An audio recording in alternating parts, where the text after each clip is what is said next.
शुक्लांबरधरं विष्णुं शशिवर्णं चतुर्भुजं प्रसन्नवदनं ध्यायेत् सर्वविघ्नोपशान्तयेत्। गुरुर्ब्रह्मा गुरुर्विष्णुः गुरुर्देवो महेश्वरः गुरुः साक्षात् परं ब्रह्म तस्मै श्रीगुरवे नमः। हरिः ओम।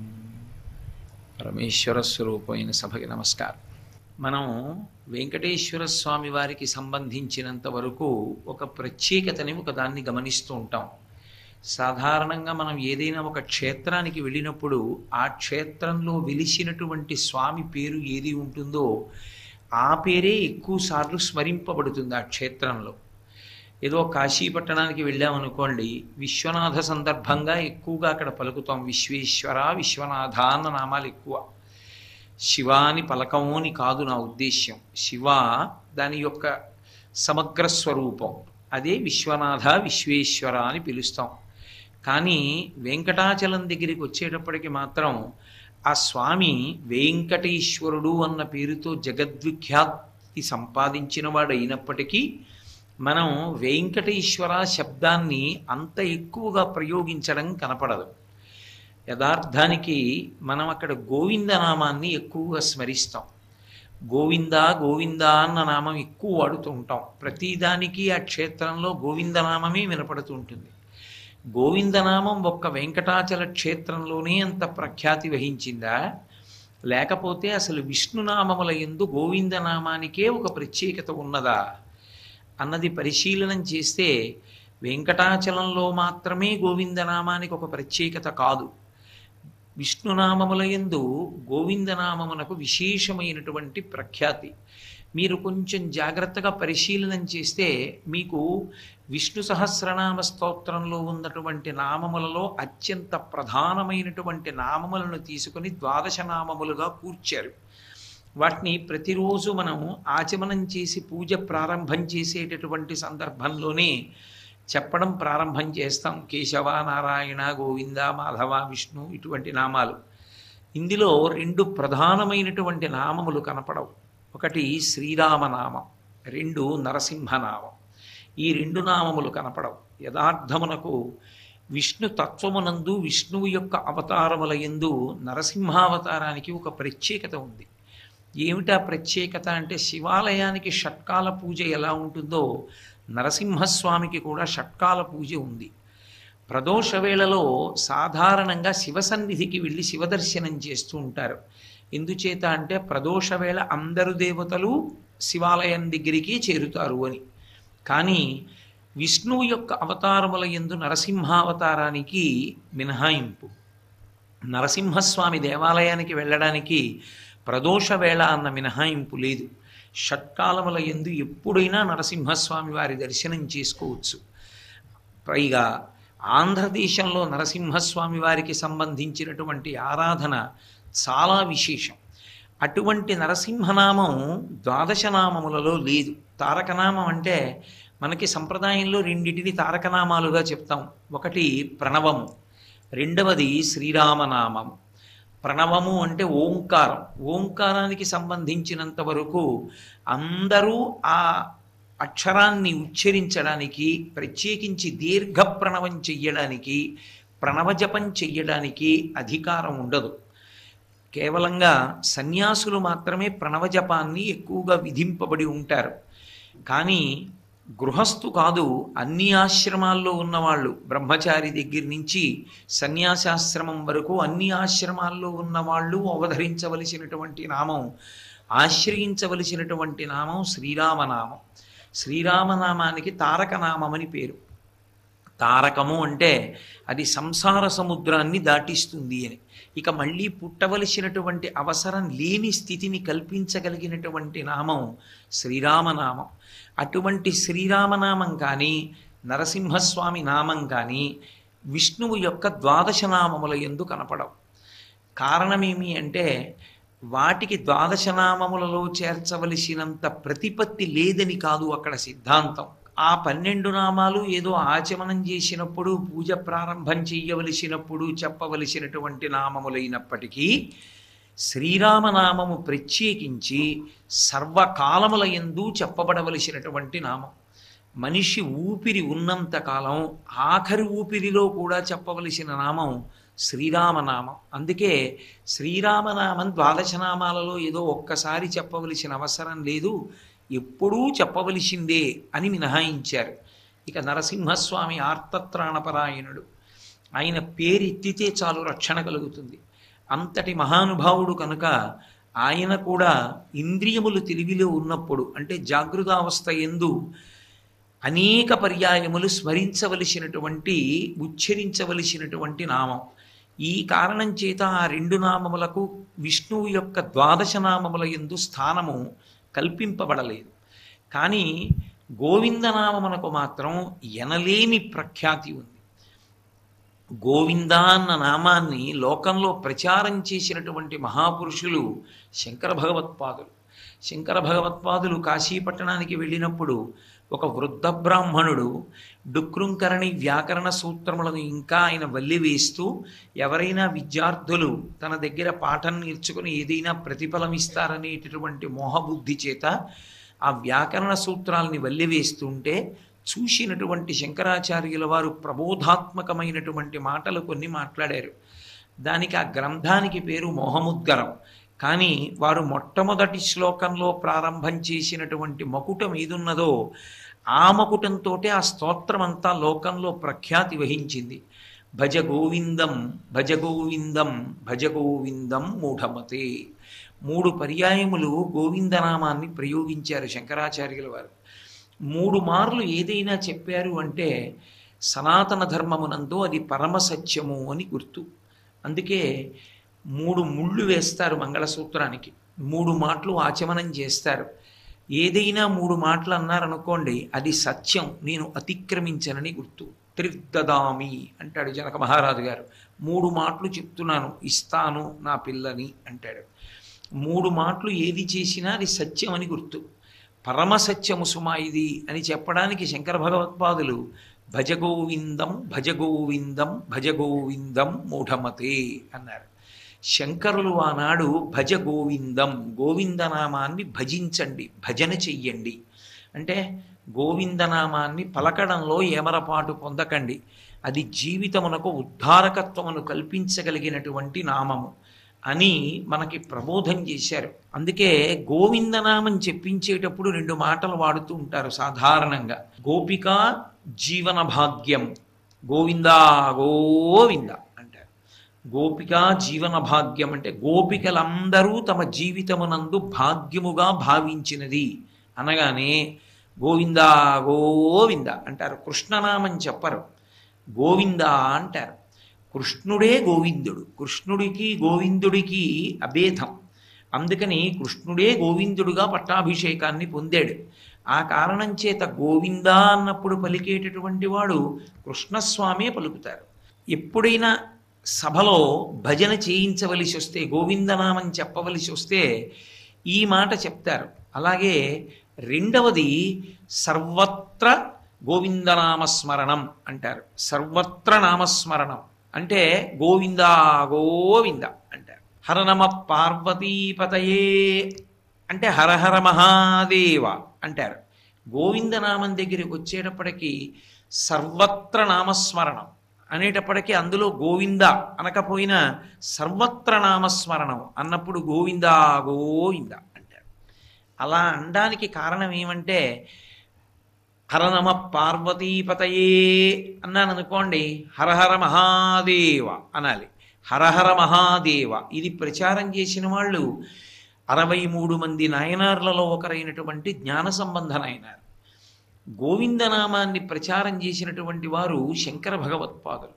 సర్వత్ర స్మరణం, అందరూ అన్ని వేళలా స్మరించండి అనేటప్పటికీ అది ఏ పేరో చెప్పక్కర్లేదు, ఏ నామమో చెప్పక్కర్లా.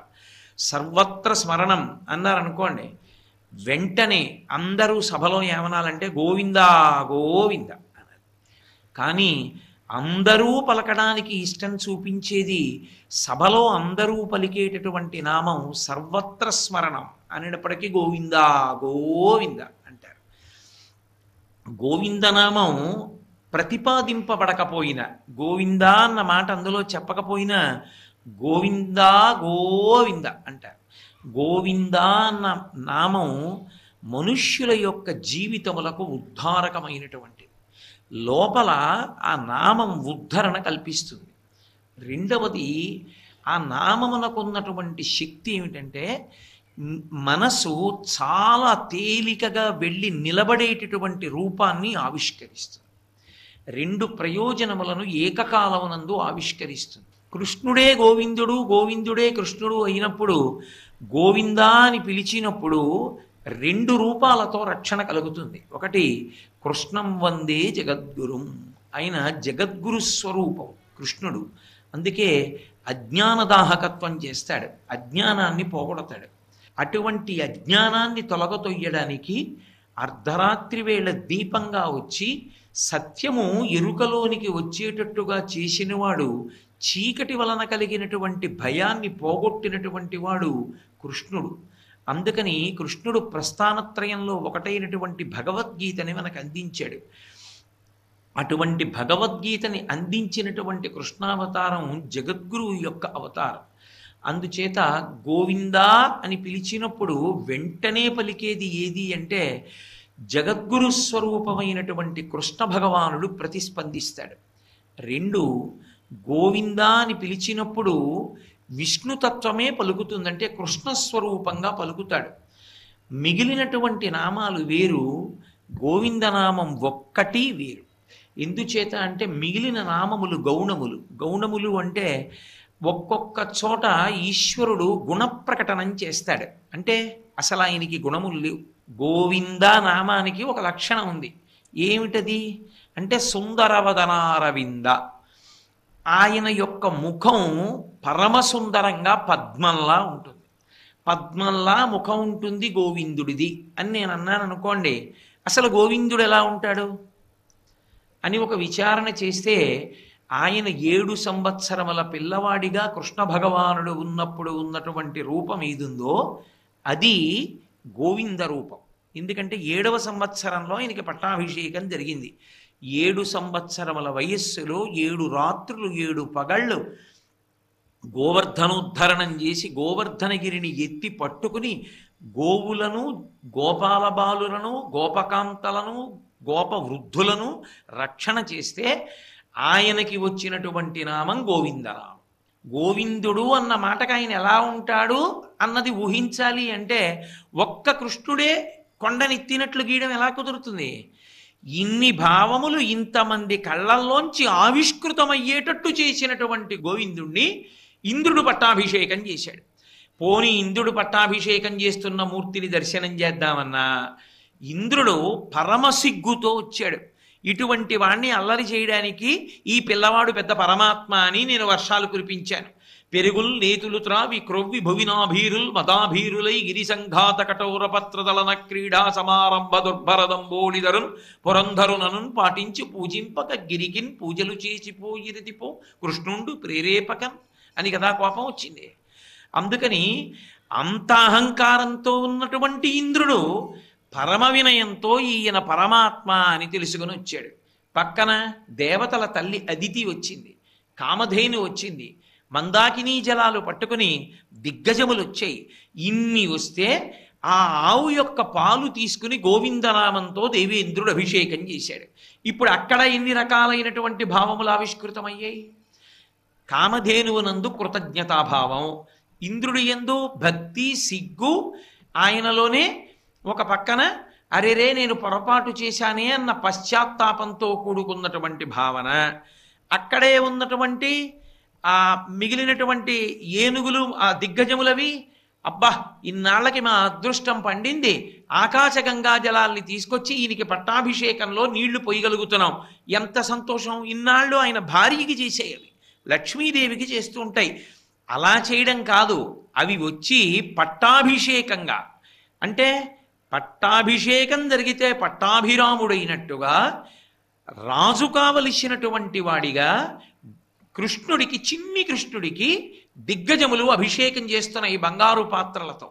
చేస్తున్నప్పుడు ఇప్పుడు ఆ చిన్ని కృష్ణుని యొక్క స్వరూపం ఎలా ఉంటుంది? దాని గురించి వింటున్నప్పుడు, ఆయన చేసిన లీల స్మరిస్తున్నప్పుడు, ఆ పట్టాభిషేకం జరిగిన కారణం మనసులో ద్యోతకమైనప్పుడు 7 రాత్రులు 7 పగళ్ళు కాపాడినవాడు అంటే మనం కూడా ఎంతకాలం బ్రతికున్నా బతికేది 7 రోజులే, 7 రాత్రులు 7 పగళ్ళు. ఆది నుంచి శనివారం తప్ప ఇంకో వారం లేదుగా, ఉన్న 7 రోజులేగా. 80 అయినా 90 అయినా 70 అయినా బతికేది ఆ 7 రోజులే. ఆ 7 రోజులు మనని రక్షించేటటువంటి వాడు ఆ గోవిందుడే అన్న భావనతో ఆ గోవిందుడు, చిన్ని కృష్ణుడు, ఏదో గంభీరమూర్తి కాదు, 7 ఏళ్ల పిల్లాడు. ఆ పిల్లవాని వంక మనం చూస్తున్నప్పుడు, ఆ పట్టాభిషేకం అవుతున్న మూర్తి వంక చూస్తుంటే మనందరి మనసులు ఎంత ప్రహృష్టమైపోతాయి. అయిపోయినప్పుడు మన మనసుకి మన ప్రమేయం లేకుండా వెళ్ళి భగవంతుని యొక్క ముఖారవిందమునందు నిలబడగలిగినటువంటి స్థితి కలుగుతుంది. అందుకని అది అరవిందమవుతుంది. ఆ ముఖం అంటే అది తామర పువ్వు. మన మనస్సు షట్పదమవుతుంది.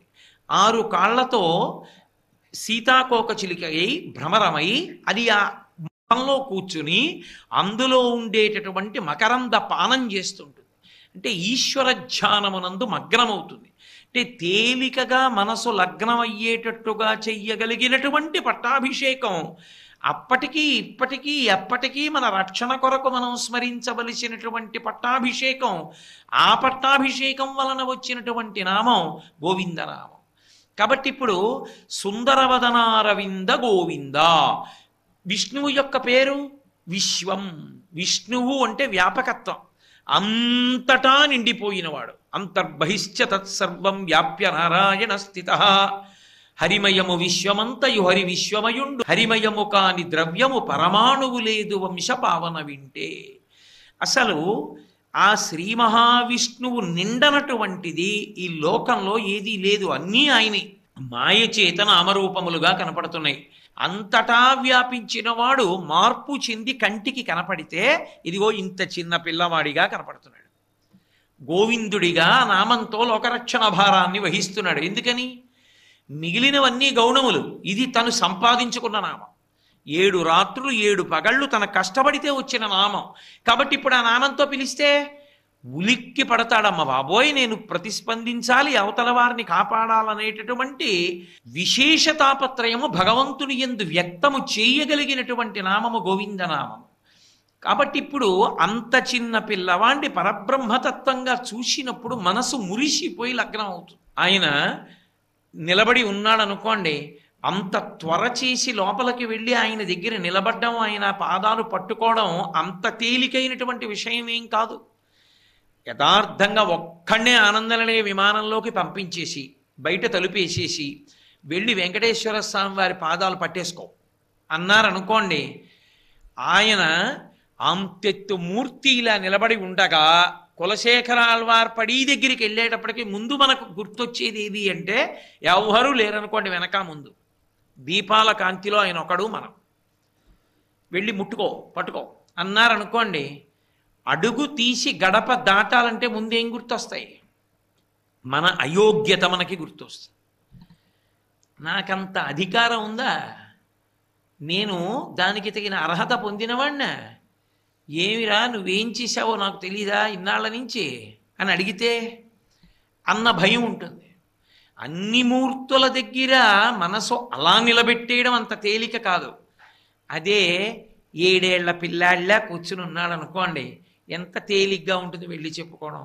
ఏదో స్వామి తప్పైపోయింది క్షమించండి ఓ పిల్లాన్ని బతిమాలుకున్నట్టుగా బతిమాలుకోవడం.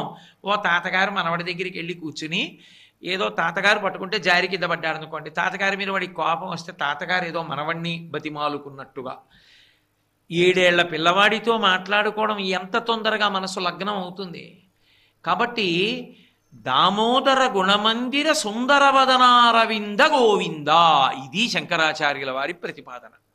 గోవింద అన్న నామానికి ఉన్న గొప్పతనం ఎక్కడుంది అంటే, అంతటా వ్యాపించిపోయినటువంటి విష్ణువు ఒక రూపాన్ని పొంది ఎదురుగుండా నిలబడితే, నిజంగా ఆయన శంఖం చక్రం పట్టుకుని నిలబడ్డాడనుకోండి, ధగ ధగ మెరిసిపోతూ వెళ్ళి పట్టుకోగలనో పట్టుకోలేనో.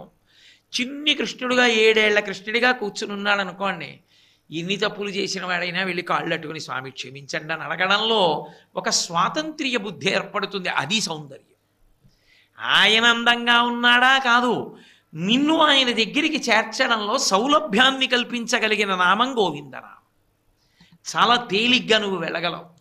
కాబట్టి ఇది శంకరాచార్యుల వారి యొక్క హృదయం. అందుకని సుందరవదనారవింద గోవింద. ఎవరు? అంతటా నిండినవాడు ఒక్కసారి మూర్తిగా కనపడి మన ఎదురుగుండా కూర్చుంటే, ఒక చిన్న పిల్లవాడిగా కూర్చున్నప్పుడు ఆయన్ని పట్టుకోవడానికి ఉన్నటువంటి సౌలభ్యం ఇతరమైనటువంటి రూపములలో నిజంగా పట్టుకోవడానికి అంత తేలికగా ఉండదు. అందుకని సుందరవదనారవింద గోవింద. ఈ గోవింద అన్న నామం పైకి చాలా తేలికగా ధ్యానం చేయడానికి, పలకడానికి, మూర్తిని నిలబెట్టుకోవడానికి, ఆశ్రయించడానికి పరమయోగ్యమైనటువంటి నామం. ఆంతరమునందు అసలు గోవింద అన్న పేరు ఆయనకి ఎందుకు ఇవ్వబడింది అంటే, భూమి, ధేను, స్వర్గ, వేదం, ఈ 4 వా విందతి ఇది గోవింద. ఈ 4 చేత తెలియబడువాడు, ఈ 4 పరిపాలించువాడు, ఈ 4 ఆధారముగా స్వీకరించి సాధన చేసిన నాడు ఆయనని చేరుకోవడానికి సాధ్యమైన వాడు, ఈ 4 ఆయనకి చెందినవాడు. ఇవి అన్వయమైతే గోవిందా అని పిలుస్తారు. భూమి, ధేను, స్వర్గం, వేదం, వా విందతి ఇది గోవింద.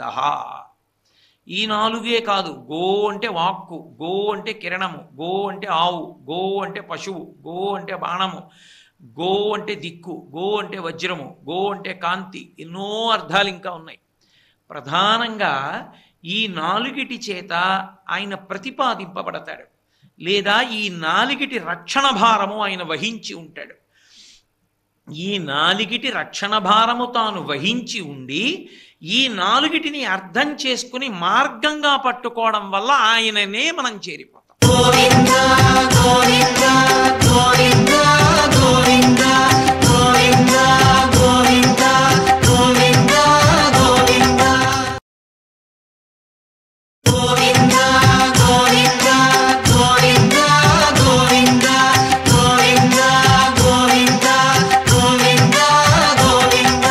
4 రక్షణ భారము తాను వహించి ఉండి, ఈ 4 అర్థం చేసుకుని మార్గంగా పట్టుకోవడం వల్ల ఆయననే మనం చేరిపోతాం. అటువంటి రూపము కలిగిన వాడెవరో, అటువంటి తత్వము ఆవిష్కరించువాడెవరో వాడు గోవింద. నేను మీతో ఇంకొంచెం స్పష్టంగా చెప్పాలి అంటే, భూమి, మొట్టమొదటిది భూమి. భూమికి ఎన్నో పేర్లు ఉన్నాయి. మనమందరం వాడేటటువంటి మాట భూమి అంటాం. భూమి అన్న మాటకు అర్థం ఏమిటంటే, నీటి నుండి ఉద్భవించినది, నీటి నుంచి పైకొచ్చింది కాబట్టి భూమి అని పేరు. ఎందుచేత అంటే, ఈ సృష్టి యందు 3 లక్షణాలు ఉంటాయి. అంటే మిగిలిన 2 కూడా ఉంటాయి, తిరోధానము, అనుగ్రహము అని. అది మాయ, తిరోధానము, అనుగ్రహము, మోక్షము. సాధారణంగా మనం పలికేటటువంటివి 3: సృష్టి, స్థితి, లయ. సృష్టి అంటే ఒక పదార్థాన్ని తీసుకొచ్చి సృజించడం, స్థితి నిలబెట్టడం, లయ దాన్ని కనపడకుండా చేసేసేయడం. ఇందులో మహాప్రళయం అని ప్రతి యుగమునందు సంభవిస్తుంది. అటువంటి మహాప్రళయం సంభవించినప్పుడు ఇక కటిక చీకటి అయిపోతుంది. సూర్యచంద్రుల యొక్క గమనం ఇక ఉండదు. మత్స్యావతార విశేష ఘట్టంలో మీరు విని ఉంటారు. నీళ్ళన్నీ కూడా పొంగిపోతాయి, సముద్ర జలాలన్నీ పొంగిపోయి వాటిని ప్రళయ జలాలు అని పిలుస్తారు. ఆ ప్రళయ జలాలు భూమినంతటినీ ఆక్రమించేస్తాయి. ఆ గాఢాంధకారంలో ఇక సూర్యోదయం కానీ, సూర్యకాంతి కానీ, చంద్రకాంతి కానీ, నక్షత్రకాంతి కానీ ఏమీ ఉండవు. ఆ కటిక చీకట్లో ఈ భూమి అంతా ప్రళయ జలముల యందు మునిగిపోతుంది. మునిగిపోయినప్పుడు ఇక ఈ భూమి మీద జీవకోటి అన్నది ఏది ఉండదు. ఉండనప్పుడు ఆయన వటపత్రశాయిగా పడుకుని ఉంటాడు. అలా ఈ భూమి ప్రళయ జలముల యందు మునిగిపోయి ఉన్నదాన్ని మళ్ళీ సృష్టి ప్రారంభం చెయ్యాలి అని సంకల్పం చేస్తాడు.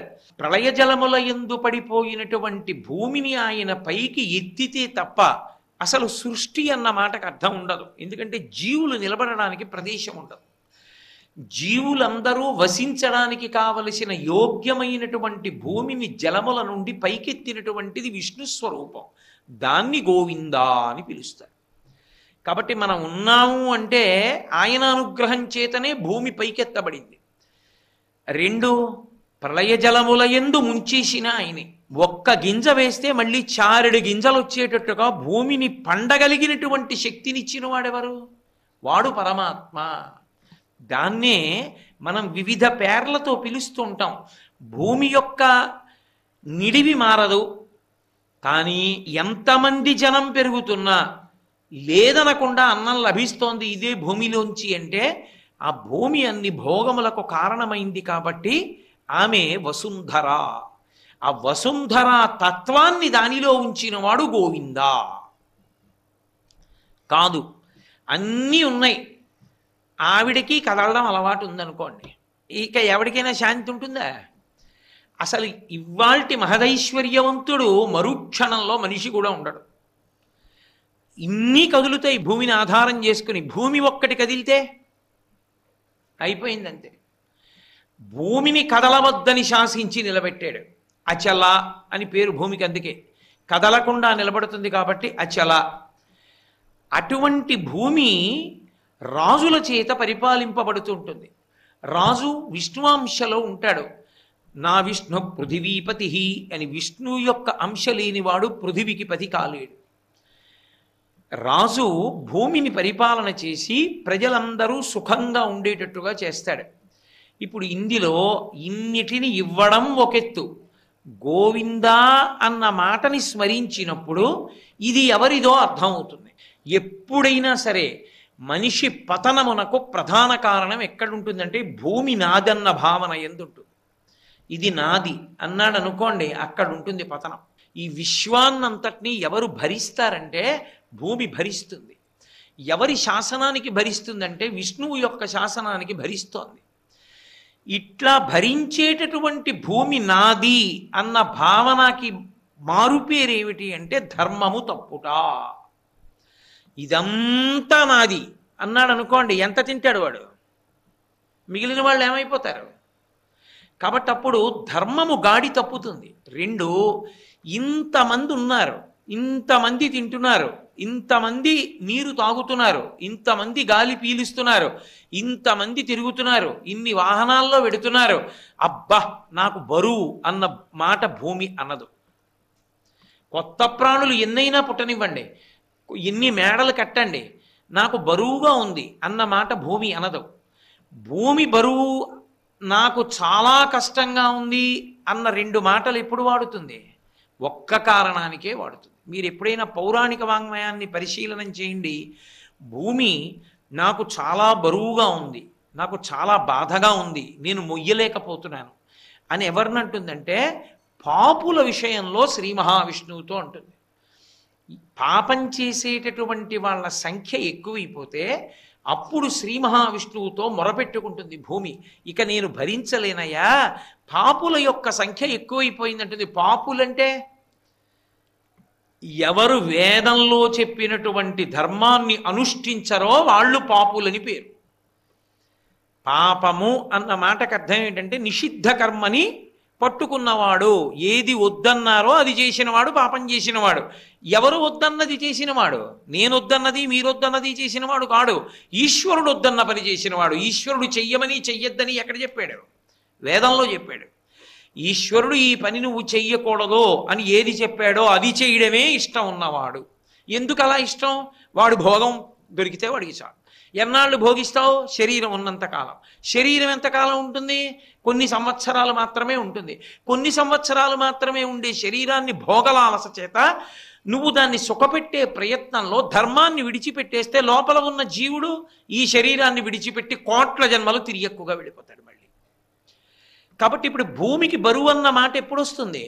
ఈశ్వరుడు చెప్పినట్టు బ్రతకనటువంటి వారి వలన వస్తుంది. అప్పుడు భూమి భూమిగా మాట్లాడదు. మీరు ఇది బాగా గుర్తుపెట్టుకోవాలి. ఎప్పుడు కూడా భూమి భూస్వరూపంతో ఎప్పుడూ శ్రీ మహావిష్ణువుతో మాట్లాడదు. మామూలుగా మాట్లాడినా ఆవిడ సంతోషంగా ఉన్నా అలా మాట్లాడుతుంది. మీరు చూడండి, ఒకానొకప్పుడు హిరణ్యాక్షుడు ఈ భూమిని అంతటినీ తీసుకుపోవాలనుకున్నాడు. ఆదివరాహస్వామి తన దంష్ట్ర మీద పెట్టి పైకెత్తారు. పైకెత్తినటువంటి స్వామి భూవరాహమూర్తి అని ఒక మూర్తి. ఇప్పటికీ మనకి వెంకటాచల క్షేత్రంలో 7 కొండల మీద ఉంటుంది. ఆయనని మొదట దర్శనం చేస్తే తప్ప వెంకటేశ్వర దర్శనం చెయ్యకూడదు. ప్రథమం దర్శనం స్యాత్ నైవేద్యం క్షీరసేచనం ఇదమేవ వరం ద్రవ్యం దదామి కరుణానిధే అని వెంకటేశ్వర స్వామి వారు ఆదివరాహస్వామికి మాటిచ్చారు. మొట్టమొదట వచ్చి నీ దర్శనం చేసిన వాడెవరో వాడే తర్వాత నా దగ్గరికి వచ్చినప్పుడు దర్శనానికి వచ్చి నన్ను దర్శించి వెళ్ళిన వాడని వాడి ఖాతాలో వేస్తాను. నిన్ను చూడకుండా తిన్నగా నా దగ్గరికి వచ్చి నన్ను దర్శనం చేసి వెళ్ళిపోయిన వాడెవరున్నాడో వాడు నా దగ్గరికి వచ్చినా వాడు దర్శనం చేశాడని నేను వెయ్యను. భూదేవి ఎప్పుడైనా శ్రీ మహావిష్ణువుతో సామాన్యమైనటువంటి విషయములను ముచ్చటించవలసి వస్తే, ఆయన దగ్గర ఉపదేశం తీసుకోవలసి వస్తే భూవరాహమూర్తిగా ఆయన దగ్గర కూర్చుని మాట్లాడుతుంది. అదే నేను ఈ భూమి భారాన్ని పట్టుకోలేకపోతున్నాను, నేను ఈ జగత్తుని భరించలేకపోతున్నాను, పాపుల సంఖ్య ఎక్కువైపోయింది అని చెప్పవలసి వచ్చింది అనుకోండి, భూదేవిగా ఎప్పుడూ చెప్పదు. ఆవిడ ఎవరిగా చెప్తుంది అంటే గోరూపంలో చెప్తుంది. ఆవుగా నిలబడి మొరలు పెడుతుంది. ఆవు మొరలు పెట్టిందనుకోండి, వెంటనే వినేవాడెవరంటే పరమాత్మ వింటాడు. ఎవరు నీ మొరలకు కారణము అని అడుగుతాడు. అందుకే గో అంటే ఆవు అన్నది సామాన్యార్థం. గో అన్న మాటకి విశేషార్థం ఏమిటో తెలుసా? ఎన్నడూ హింసింపబడనిది. హింస అన్న మాట గోవు యందు అన్వయం కాకూడదు ఏ రకంగానూ కూడా. గోవుని రక్షించడం వినా ఎక్కడా గోవు బాధపడడానికి వీలు లేదు. గోవులు ఎక్కడ సంతోషంగా ఉంటాయో అక్కడ ఉద్ధారకత్వం ఉంటుంది, అక్కడ లోకము చల్లగా క్షేమంగా ఉంటుంది. ఆర్తితో బాధతో ఆవు అరిచిందా వెంటనే కళ్ళెర్రబడి వింటాడు ఆయన, ఎవరు నీ బాధకు కారకుడు అని. గోవు బాధతో అంబారావం చేస్తే మొదట వింటాడు ఆయన, ఎవడు నీ బాధకు కారకుడు అని అడుగుతాడు. భూదేవిగా అడిగితే ఏమో వినచ్చు వినకపోవచ్చు, కొంచెం క్షమతో ఉండు, నీ పేరేది క్షితి, నీకు ఓర్పు ఉండాలి, భరించగలగాలి అంటాడు. ఆవుగా అరిస్తే వెంటనే వింటాడు, ఏమి నీ బాధ అని అడుగుతాడు. కాబట్టి ఇప్పుడు ఆయన భూమికి పరిపాలకుడు గోవిందా అన్న నామానికి అర్థం ఏమిటంటే, భూమి వంక చూసినప్పుడు భూమి మీద ఉన్నప్పుడు ఒక భావన మనసు యందు ఉండాలి. అసలు ఈ భూమి భరించడానికి, ఈ భూమి మీద నిలబడడానికి యోగ్యముగానే బతుకుతున్నానా, అది గోవిందా అన్న నామానికి అర్థం. గోవిందా గోవిందా గోవిందా గోవిందా అని పిలవగా ఏ భావన వస్తుందంటే ధర్మమునందు అనురక్తి వస్తుంది. నేను ఈవిడికి బరువు కాకూడదు, నేను ఉండడం ఆవిడికి సంతోషం కావాలి. ధర్మాత్ములైన వారు భూమి మీద ఉంటే వర్షాలు పడతాయి, భూమి సస్యశ్యామలమవుతుంది.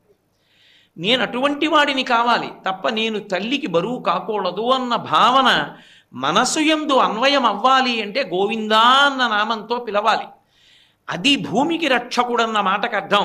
ఇప్పుడు ధర్మమునందు అనురక్తి కలిగిందనుకోండి, ఎవడు ధర్మమునందు అనురక్తి కలిగి ఉంటాడో వాణ్ణి చూస్తే ఇద్దరు ప్రీతి చెందుతారు.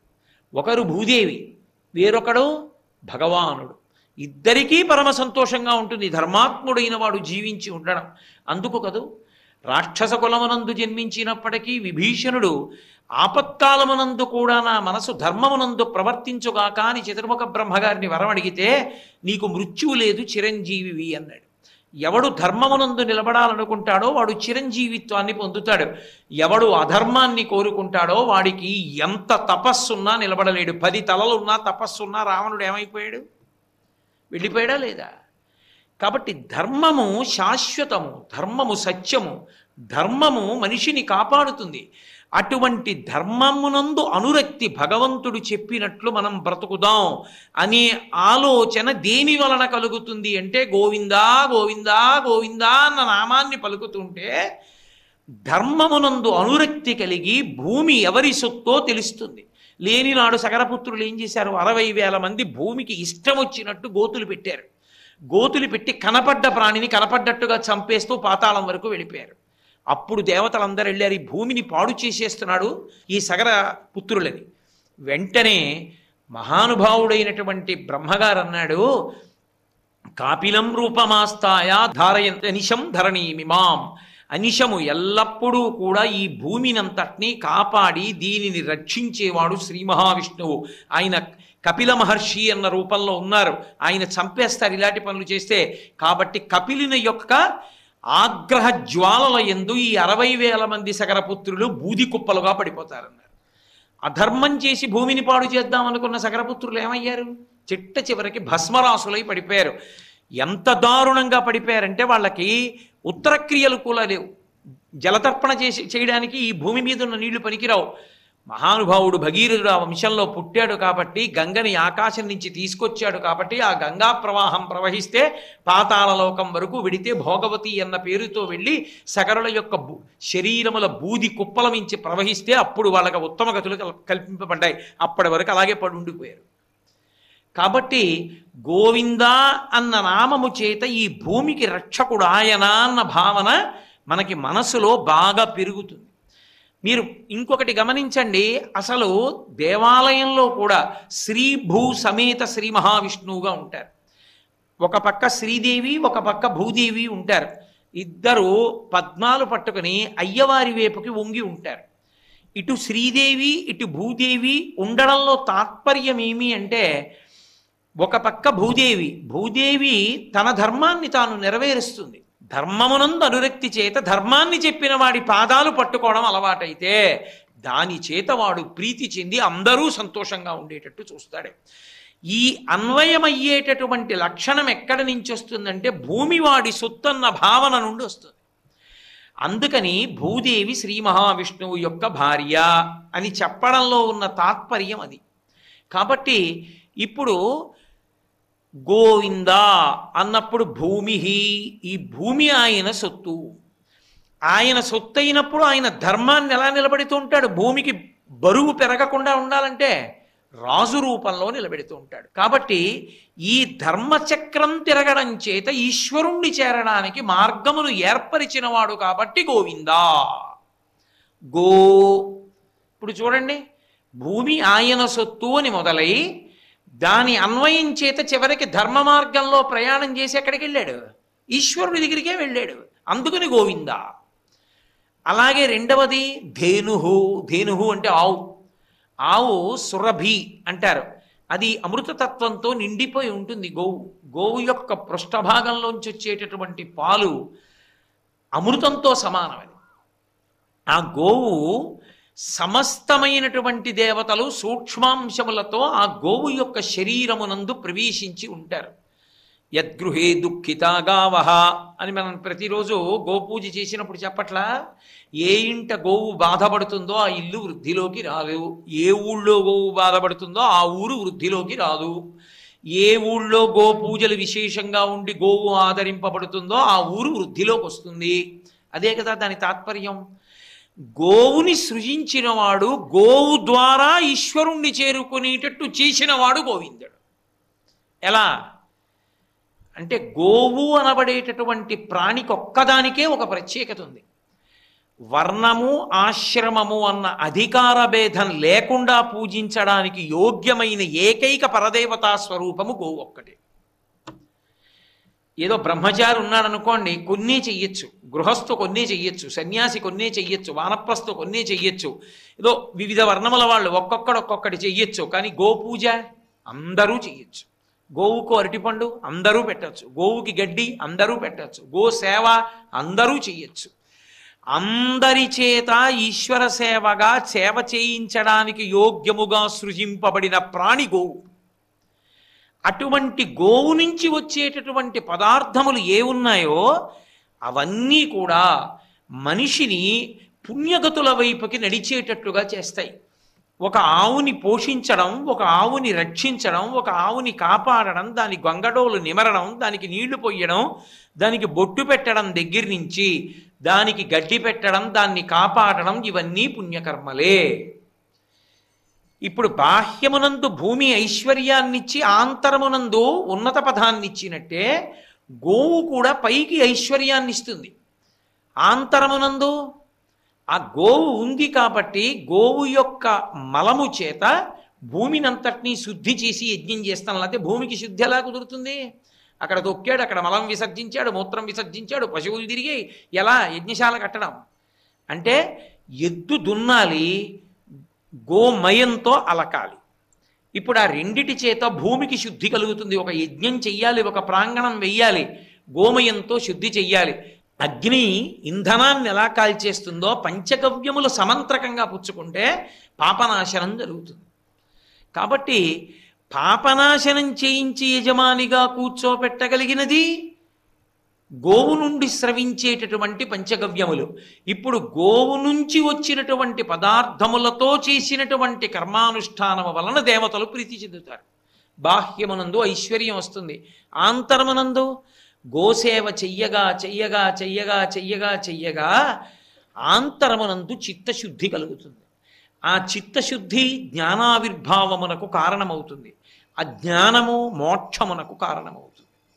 ఇప్పుడు ధేనువును సృజించి ఆ గోవుని సేవించుట వలన బాహ్యమునందు కావలసినటువంటి ఐశ్వర్యాన్ని పొందేటట్టు, అదే గోవు యొక్క సేవ వలన ఎవరు సృజించాడో వాణ్ణే చేరుకునేటట్టు చేసిన వాడెవరో వాడు గోవింద. ద్వారకానగరంలో కృష్ణ సన్నిధానంలో శమంతకమణితో ప్రజలకి సేవ చేస్తూ సంతోషంగా జీవనం చేసి కృష్ణ పరమాత్మ యందు తరించిపోయాడు. అటువంటి పరమధర్మాత్ముడైన అక్రూరుడు పుట్టడానికి కారణం ఏది అంటే, ఆయన తల్లి అయినటువంటి గాంధినికి తండ్రి అయినటువంటి వాడు, అంటే ఆయన తాతగారు మాతామహుడు ప్రతిరోజు ఒక గోవు చప్పున కొంతకాలం దానం చేశాడు. గోవుని అంతకాలం దానం చేసిన కారణం చేత అంతటి మహితాత్ముడైనటువంటి ధర్మాత్ముడు వాళ్ళ వంశంలో పుట్టాడు. తెల్లవారి లేస్తే నవవిధ భక్తుల దగ్గరికి వచ్చేటప్పటికి శ్రవణం, కీర్తనం, విష్ణోహ స్మరణం, పాదసేవనం, అర్చనం, వందనం, దాస్యం, సఖ్యం, ఆత్మనివేదనం అని నవవిధ భక్తులు చెప్తే, నవవిధ భక్తులు అంటే 9 రకాల భక్తులు కావు. ఇందులో ఏ మార్గమును పట్టుకున్నా పరమేశ్వరుణ్ణి చేరుతారు. నవవిధ భక్తి మార్గములవి. అందులో ఒక్కొక్క దాన్ని పట్టుకుని ఒక్కొక్కళ్ళు తరించిపోయారు. శ్రవణం పరీక్షిత్, కీర్తనం శ్రీశుకుడు, స్మరణం ప్రహ్లాదుడు, పాదసేవనం లక్ష్మీదేవి, అర్చనం పృథుమహారాజు, వందనం అక్రూరుడు, దాస్యం హనుమ, సఖ్యం అర్జునుడు, ఆత్మనివేదనం బలిచక్రవర్తి.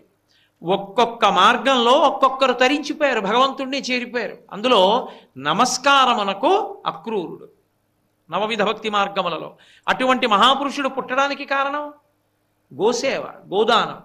కాబట్టి గోసేవ, గోదానము, గో పూజ ఉత్తినే పోయేవి కావు. అవి సర్వకాలముల యందు కాపాడతాయి.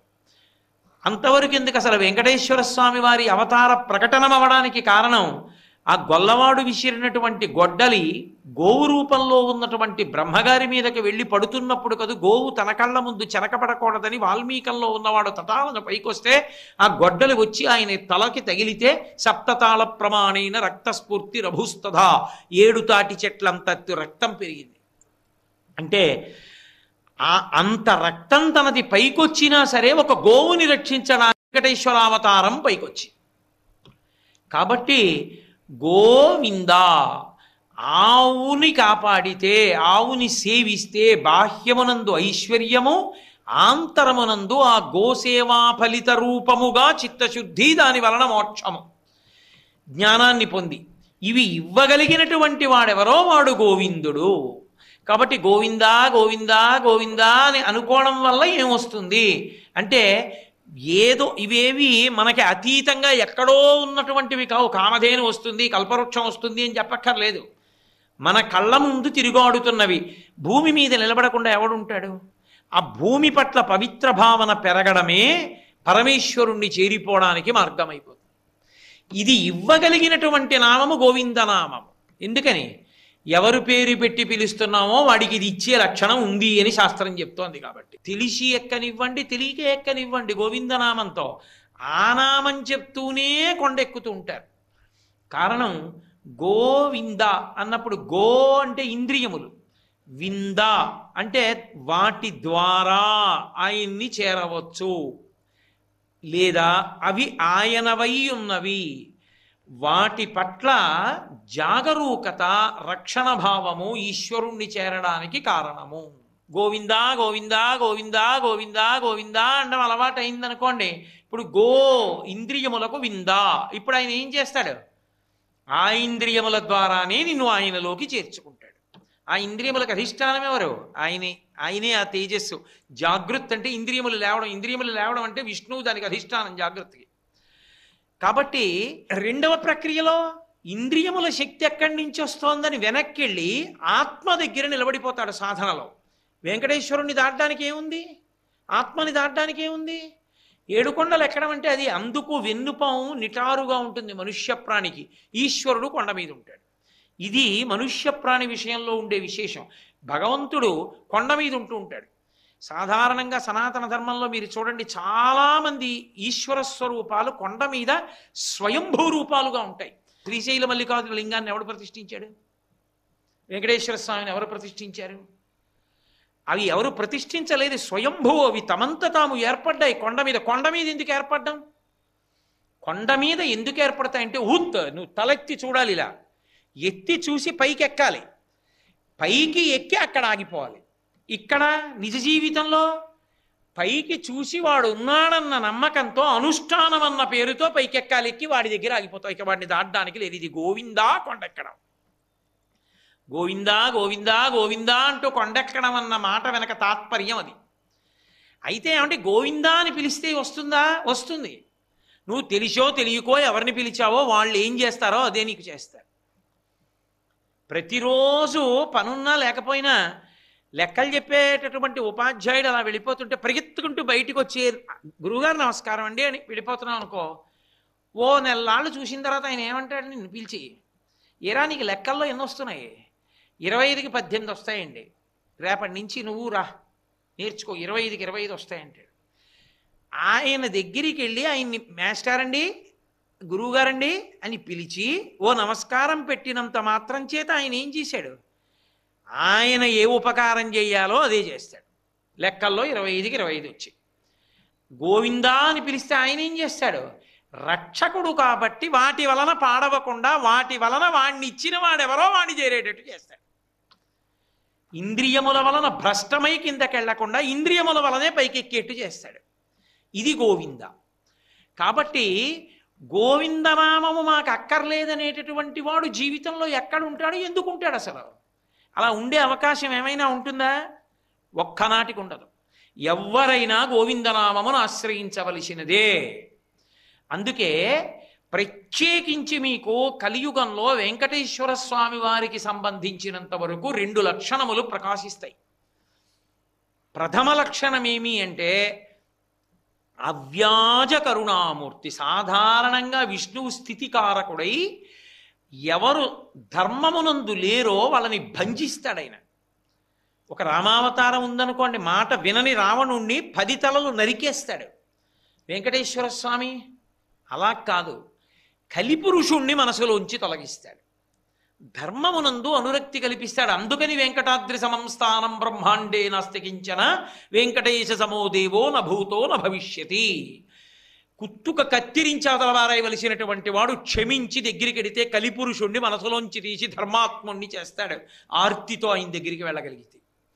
కాబట్టి అంతటి కారుణ్యమూర్తి అయినటువంటి వెంకటేశ్వరుడు ఆ పైన కొండ మీద వెలిసి ఉన్నటువంటి కారణం చేత గోవిందా అన్న నామం చెప్పుతూ కొండెక్కితే ఆయన బాహ్యమునందు రక్షకత్వం వహిస్తాడు, ఆంతరమునందు మనుష్య జన్మ వృధా అయిపోకుండా కాపాడతాడు.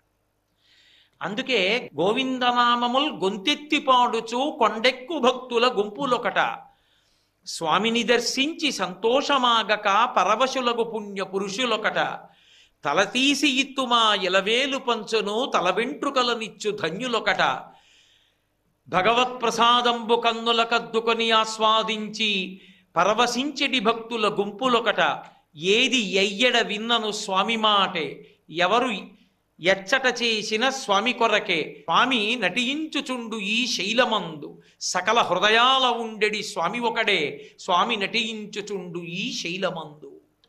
ఆయన గోవిందనామముల్ గొంతెత్తి పాడుచు కొండెక్కు భక్తుల గుంపులొకట. ఆ కొండెక్కేటప్పుడు గోవిందా గోవిందా గోవిందా గోవిందా గోవిందా అంటూ వెళ్ళడానికి కారణం పరమరక్షకుడై స్థితికార శబ్దానికి అన్వయం అయ్యేటట్టుగా ఏదో అధర్మంలో ఉన్నాడని పీక తీసేయడం కాదు, అధర్మమునకు కారణమైన కలిపురుషుణ్ణి మనసులోంచి తీసి కాపాడేటటువంటి పరమ ప్రసన్నమైన లక్షణం ఉన్నటువంటి వాడిలో ఎందు రక్షకత్వము మరింత ద్విగుణీకృతంగా ప్రకాశించింది కాబట్టి గోవిందనామాలతోనే కొండెక్కుతారు. ఆయన్ని వెంకటేశ్వర శ్రీనివాస అని పిలవడం కన్నా గోవిందా అనే పిలుస్తారు. గోవింద మాల వేసుకున్నామంటారు, గోవిందుడి దర్శనం చేసుకున్నామంటారు. చిన్న పిల్లలతో కూడా గోవిందనామంతో జోద పెట్టిస్తారు. అంత శక్తివంతమైంది. రెండు, వెంకటేశ్వరుడు ఎవరు అన్న ప్రశ్న వచ్చిన నాడు వెంకటేశ్వర స్వామి తనంత తానుగా చెప్పినప్పుడు ఆయన ఎక్కడా తన పేరుని వెంకటేశ్వర అన్న నామంతో అన్వయం చేసుకోలేదు. ఆయన పురాణంలో ఏం చెప్పుకున్నారంటే, నేను జనకో వసుదేవశ్చ దేవకీ జననీ మమ అని చెప్పాడు. నా తండ్రి వసుదేవుడు, నా తల్లి దేవకీదేవి. అగ్రజ శ్వేతకేశశ్చ, నాకన్నా ముందు పుట్టినటువంటి వాడు బలరాముడు. సుభద్ర భగినీ మమ, నా చెల్లెలు సుభద్ర. ఎక్కడైనా అనుమానానికి తావుందా? ఒకటి చెప్తే ఇంకోటికి అన్వయం చేస్తారేమోనని పరమస్పష్టంగా చెప్పాడు ఆయన. ఎవరితో చెప్పాడు? పద్మావతీదేవి చెలికెత్తెలతో చెప్పాడు స్వయంగా. ఎవరు నువ్వు అని అడిగినప్పుడు, నేను జనకో వసుదేవశ్చ, మా నాన్నగారు వసుదేవుడు. దేవకీ జననీ మమ, నా తల్లి దేవకీదేవి. నా అన్నగారు బలరాముడు. నా చెల్లి సుభద్ర. ఆయన ఎవరు? శ్రీకృష్ణుడు. కృష్ణుని యొక్క పరిపూర్ణావతారమే వెంకటేశ్వరావతారంగా కొనసాగింపుగా వచ్చింది. అక్కడ అధర్మానికి పీచమణిచాడు, అధర్మాత్ముల యొక్క కుత్తుకలు కత్తిరించాడు. ఇక్కడికి వచ్చేటప్పటికీ కలిపురుషుడు బయట ఉండడు రాక్షసుడిగా. కలిపురుషుడు మనుష్యుని యొక్క మనసులో ఉంటాడు. ఎంతమంది మనుషుల్ని చంపుతావు? కుదరదు. అందుకే మనుష్యుల మనసులలో ఉన్నటువంటి కలిపురుషుణ్ణి తుడిచిపెట్టేటటువంటి ప్రబోధం చేయడానికి శంకరాచార్యుల వారిగా వచ్చాడు. శివుడు కేశవుడు రెండు ఉండవుగా. ఒకటి శంకరాచార్యుల వారిగా వచ్చాడు ప్రబోధం చేయడానికి, రెండు వెంకటేశ్వరుడిగా వచ్చాడు కలిపురుషుణ్ణి తీసి మన తల వెంట్రుకలు బుచ్చుకొని పాపాలు తీసి రక్షించడానికి. కాబట్టి ఇప్పుడు కృష్ణుడు వెంకటేశ్వరుడు ఆయన మాటల్లోనే, నేనే సొంతంగా చెప్పట్లేదు ఈ మాట. కృష్ణుడే వెంకటేశ్వరుడు అయినప్పుడు కృష్ణుడు ఎవరు? గోవిందుడు. కృష్ణుడు గోవిందుడుగా అపార రక్షకత్వాన్ని వహించాడు. గోవింద అన్న నామం 7 రాత్రులు 7 పగళ్ళు కష్టపడి సంపాదించుకున్న నామం. అది రక్షకత్వానికి పరాకాష్ఠ. ఆ కృష్ణుడు వెంకటేశ్వరుడుగా నిలబడినప్పుడు గోవిందా అన్న నామంతో పిలవడంలో భక్తులకు అనురక్తి ఉంటుందా? ఉండదా? ఏ నామంతో ఆయన పిలిచినప్పుడు, ఏ నామం ఆయన యొక్క విశేషమైన రక్షణ వలన ఆయనకి పెట్టబడిందో ఆ నామాన్ని కాకుండా ఇంకో నామాన్ని ఎలా అన్వయం చేస్తాం? మనం వెళ్ళేదే రక్షణ కోసం అయినప్పుడు రక్షణకి పరాకాష్ఠ గోవిందనామం అయినప్పుడు వెంకటేశ్వర శ్రీనివాస అని ఎవరన్నారు అక్కడ?